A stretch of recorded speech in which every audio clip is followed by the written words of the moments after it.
Halo semuanya, selamat datang di Grayson Ambulance Service Channel. Dan pada kesempatan kali ini kita akan berbincang-bincang nih sedikit dengan salah satu kru dari Grayson Ambulance.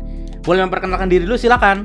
Ya, kenalkan, nama saya Agum, biasa dipanggil Mr. Cadel. Oke, biasanya dipanggil Mr. Cadel. Nah, kalau di Ambulans Grayson sendiri, biasa Bang Cadel itu berperan sebagai apa nih?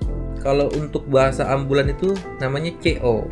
CO itu boleh ceritain nggak? Kira-kira job desk-nya tuh ngapain untuk dia di CO? CO itu pendampingan dari pilot atau supil. Jadi kita pembackupan pasien. Terus istilahnya pembantuan lah aja. Istilahnya kita pembantuan saat evakuasi, mau itu pasien, mau itu korban laka lantas atau sejenisnya. Itu fungsinya CO atau connect atau bahasa umumnya gitu. Oke. Ya baik, dari sini kita tahu bahwa Bang Cadel ini perannya sebagai CO ya Bang ya untuk di Ambulans Grayson itu sendiri. Nah Bang, di sini mungkin kita akan lebih santai sedikit aja ya, nggak usah panik, nggak usah Siap. deg-degan gimana gitu ya. Jadi kita sebenarnya mau nanya nih, sebenarnya ada pengalaman kenapa sih kok bisa tiba-tiba terjun ke dunia ambulans itu gitu? Sebenarnya sih pada asal muasalnya dulu saya itu aslinya relawan ambulan. Oke. Pengawal ambulan. Nah, tapi karena saya berjiwa sosial pada saat itu, nah ketemulah saya dengan Bro Hansel. Oke. Nah, dia sama-sama dengan saya dulunya, tapi beliau ingin mempunyai suatu unit dan kita membantu, kita support beliau untuk berkembangnya ambulan tersebut. Nah, dari situ kita sama-sama belajar untuk memahami apa itu namanya medis ataupun dari basic penanganan sekaligus dari segi obat-obatan atau tindakan-tindakan yang lainnya seperti itu sih. Oke, berarti untuk dari dulu memang kita biasa juga dari dulu memang sering ketemu dengan Bang Cadel ini. Bahkan dulu kita satu komunitas ya Bang ya. Betul. Gitu, kita dulu satu komunitas dan dalam komunitas itu memang kita seringkali kita membantu orang dalam hal ketika ada kegawat daruratan ya, gitu bisa dibilang misalkan ada kecelakaan ataupun mungkin ada ada hal-hal yang tidak diinginkan lah ya, mungkin entah itu banjir ataupun apa insiden-insiden di jalan, itu dulu kita melakukan perbantuan di situ gitu. Dan ternyata setelah itu berarti Bang Cadel baru langsung lanjut ke dunia ambulan berarti gitu ya, karena saya bikin unit, jadi abis itu Bang Cadel gabung gitu ya. Betul. Oke. Nah, Bang Cadel boleh ceritain nggak sih selama jadi di dalam dunia relawan ini ya? Kira-kira ada kisah-kisah yang menurut Bang Cadel itu bisa dibilang membuat hati Bang Cadel tuh kayak gue semakin pengen nih gitu ke dalam dunia relawan, semakin pengen nih ke dalam dunia medis, semakin pengen nih ke dunia ambulans itu. Kira-kira ada kejadian apa, entah nolong siapa atau gimana gitu? Mungkin boleh diceritain Bang Cadel.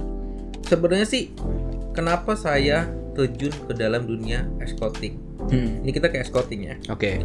Karena waktu itu saya mengalami namanya pengalaman pahit, yaitu ketika orang tua saya sedang sakit.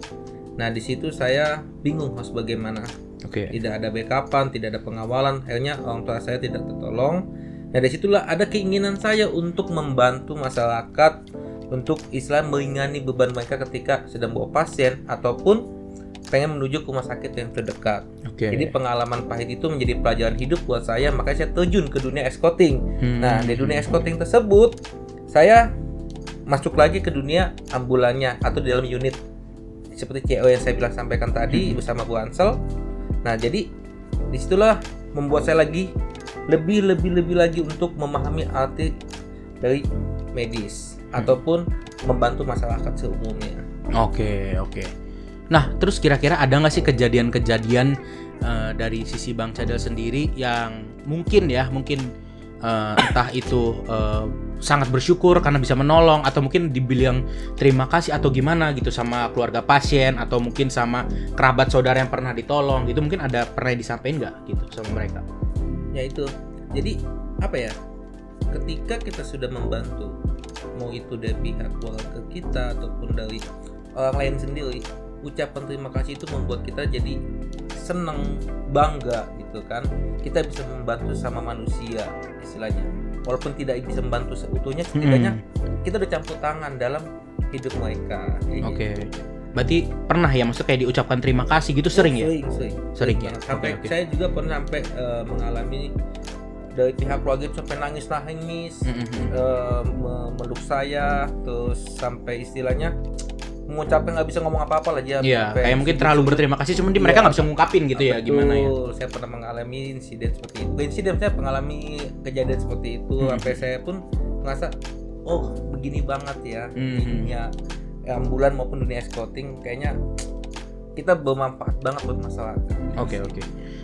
Nah, terus ini mungkin yang banyak jadi pertanyaan orang lain juga nih Bang ya. Kira-kira Bang Cade pernah nggak sih bawa, misalkan contoh bawa pasien nih, terus tiba-tiba pasiennya meninggal di jalan, itu pernah nggak? Kalau untuk saat ini ya, untuk saat ini kita belum pernah sih. Oke. Rata-rata kita itu hanya berhasil lah. Dari sisi pengawalan pun sama ya? Di sisi pengawalan kita belum pernah mengalami sampai gagal dalam bertugas. Ya semoga jangan sampai ya Bang. Amin. Iya benar. Karena kita berusaha yang terbaik untuk masyarakat. Betul. Oke, kira-kira ada pesan-pesan apa nggak sih untuk pengendara di jalan ataupun mungkin sama masyarakat nih terkait dengan dunia ambulans, terkait dengan escorting ataupun ketika ada ambulan melintas nih, kira-kira ada pesan-pesan apa sih buat masyarakat? Ya sebelumnya sih kami dari tim ambulan maupun dari tim escorting minta maaf karena mengganggu perjalanan kalian semua. Ya tapi kami begini karena kami menolong nyawa di belakang dan kami pun menyelamatkan nyawa kami juga ketika kami di jalan. Nah, jadi saya minta untuk masyarakat plus 62 seluruhnya tanpa kecuali saya minta tolong pengertiannya, berikan kami sedikit luang jalan untuk kami melintas sampai tujuan karena ada nyawa yang harus kita tolong. Karena kalian pun tidak tahu di dalam ambulan itu siapa, entah itu keluarga kalian, teman kalian atau kerabat kalian. Jadi saya minta dengan sangat, kami begini bukan karena kami pengen sok-sok ugal-ugalan di jalan, tidak, karena satu, banyak yang bilang ambulan kosong ngapain ugal-ugalan. Kalian salah, itu ambulan kosong ada faktanya. Satu, bisa jadi dia menjemput pasien yang sedang kritis, akhirnya kita minta cepat. Kedua, ada juga kita ditelepon ada laka lantas yang butuh penanganan cepat gitu. Jadi kita kosong itu bukan berarti kita pengen cepat-cepat sampai rumah atau yang lainnya, tapi ada sesuatu yang harus kita kejar, ada sesuatu yang kita tuju nih, kayak gitu. Jadi tolong pengertian masyarakat, karena apa, sedetik waktu itu berarti banget buat nyawa yang dalam ambulan itu. Oke, mungkin sekian ya untuk podcast pembicaraan yang singkat ini ya. Ini mungkin sebagai konten pertama juga nih dari Grayson Ambulance Service, karena sebelumnya kan paling adanya shorts untuk sinematik. Nah ini pertama kali nih kita konten seperti ini. Gitu. Semoga nanti kedepannya kita bisa ngundang teman-teman yang lain, mungkin teman-teman perawat kita ya kan, mungkin dokter kita, mungkin driver kita bahkan ya, yang bisa kita undang untuk kita saling ngobrol-ngobrol lah ataupun saling cerita-cerita di podcast ini. So terima kasih buat teman-teman yang udah nonton, sampai jumpa lagi, salam sehat selalu dan jangan lupa untuk berikan prioritas bagi ambulan di jalan raya. Thank you semuanya. Thank you.